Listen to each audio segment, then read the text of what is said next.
بسم اللہ الرحمن الرحیم۔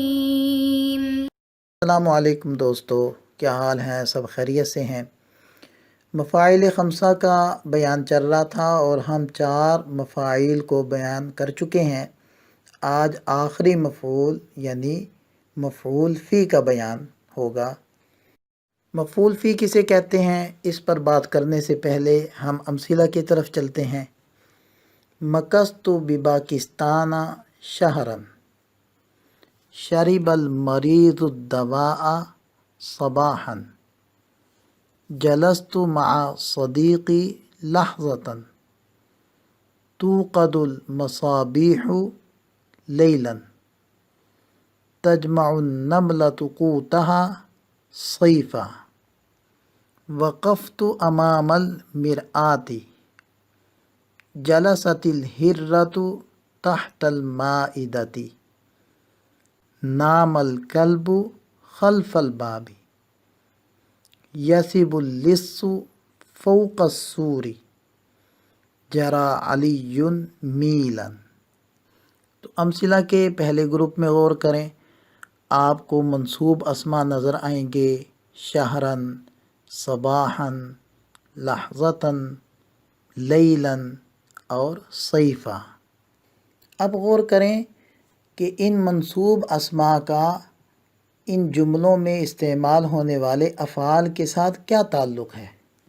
مثلا جب متکلم نے کہا کہ مکثت بپاکستان، میں پاکستان ٹھہرا، تو آپ کو متکلم کے پاکستان میں ٹھہرنے کا علم تو ہو گیا، لیکن کتنا زمانہ ٹھہرا، کیا اس کا بھی علم ہو گیا؟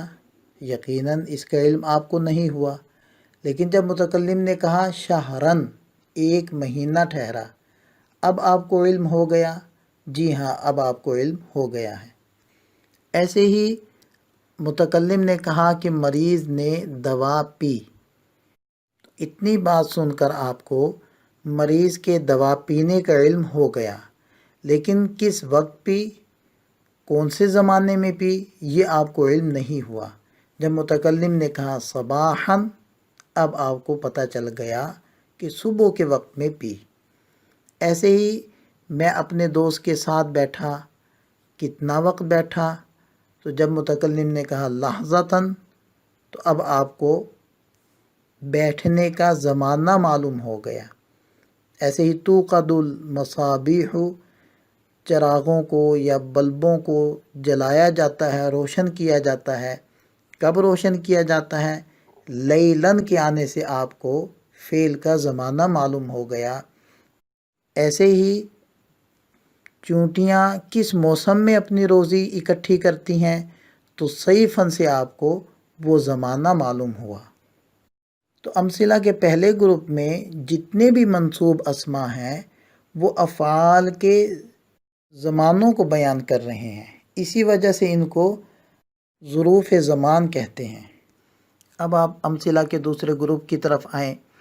اس کے منصوب اسماء آپ ایک طرف کر لیں، امام المرآت، تحت المائدہ، خلف الباب، فوق السور، میلاً۔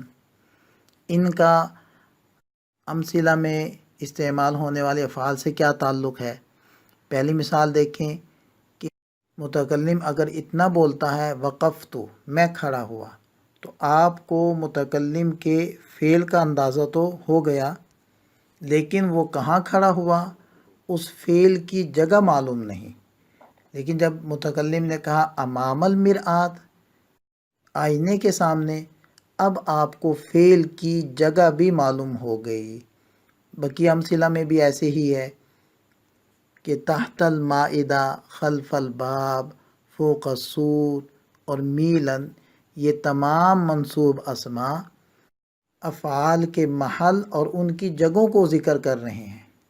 اسی وجہ سے ان منصوب اسماء کا نام رکھتے ہیں ظروف مکان، اور ظروف زمان اور ظروف مکان ان دونوں کو کہتے ہیں مفعول فی۔ اب ضابطہ سمجھنا آپ کے لیے مشکل نہیں ہے کہ ظرف زمان وہ اسم منصوب ہے جو اس زمانے کو بیان کرے جس زمانے میں فعل حاصل ہوا ہے، اور ظرف مکان وہ اس میں منصوب ہے جو اس جگہ کو ذکر کرے جس جگہ میں فعل حاصل ہوا ہے۔ اب میں عربی کی ایک عبارت آپ کے سامنے ذکر کرتا ہوں، آپ نے اس میں سے ظروف زمان اور مکان کو نکالنا ہوگا۔ خرجنا یوماً لمشاہدۃ الاہرام فصار بنا المرکب الکہربائی ساعۃً ولما وصلنا الیہا ظہرا وقفنا امامہا ومشینا حولہا وصعدنا فوقہا فشاہدنا النیل یجری تحتہا ثم جلسنا مدة طویلة ولما قلت حرارة الشمس عصرا رجعنا على الأقدام فوصلنا إلى بيوتنا مساء ونحن في غاية السرور۔ یہ مفاعل خمسہ کا بیان مکمل ہوا۔